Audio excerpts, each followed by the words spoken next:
Salut l'équipe, c'est R2Z, j'espère que vous allez bien dans la vidéo paris sportif les amis pour l'Europa League, pour Olympiakos Arsenal. Il y aura une cote à 64 qui va sortir sur Snapchat et Instagram en story, donc pensez bien à voter si ce n'est pas encore déjà fait.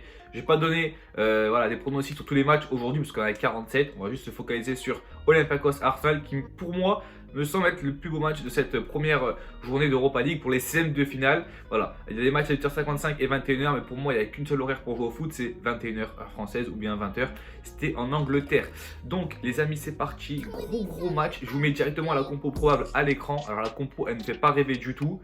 Il y a pas mal de jeunes niveau Arsenal. Aubameyang va sûrement être laissé sur le côté.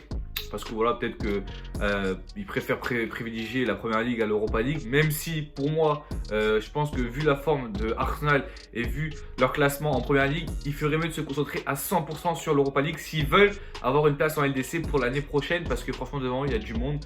Voilà, Chelsea 4e, ils ont 10 points de retard, je crois, sur Chelsea. Et avant eux, il y a quoi? Il y a Wolverhampton, Everton, Sheffield, United, Tottenham. Donc ça va être très compliqué pour Arsenal d'aller choper la 4e place.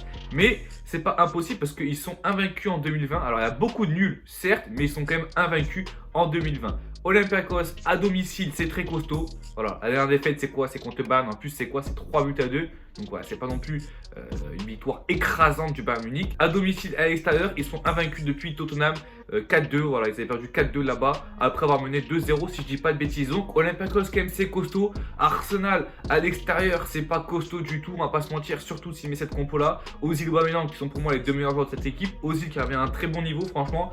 Moi qui ai raté tous les matchs de Arsenal, voilà, il y a une différence entre Ozil de Unai Emery et Ozil de Arteta. Franchement, ça régale, ça fait plaisir de retrouver le numéro 10 de Arsenal. En même temps, avec 500 000 € par semaine, il y a intérêt quand même que tu mettes des buts et des passes décisives. Donc pour moi, mon pronostic, c'est simple. Si la compo, c'est celle-ci, il y a de fortes chances que ce soit celle-ci. Je jouerai plutôt Olympiakos ou match nul, cote à 1,50. Si la compo, il change et qu'il décide de mettre la triplette devant, Pepe, Aubameyang, Lacazette, chose que je pense pas qu'il fera.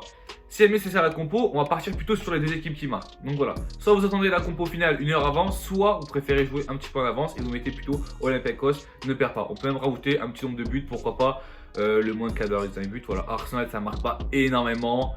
Ça encaisse par contre c'est vrai, mais bon je pense pas qu'ils vont en encaisser plus que 2. Pourquoi pas un petit but, voilà pour mettre le but à l'extérieur qui est très important et faire le taf au match retour. Donc c'est parti les amis, ça sera mon pronostic, c'est Olympiakos ne perd pas cote à 1,32. Et du coup les deux équipes qui marquent si jamais la compo elle est différente. Voilà, je vous dis ciao tout le monde les amis, on se dit à la semaine prochaine sur YouTube. Après sur Snap et sur Instagram on dit à ce week-end, il y aura des pronostics disponibles dans la story. Pensez bien à vous abonner les amis, c'était R2Z, ciao tout le monde.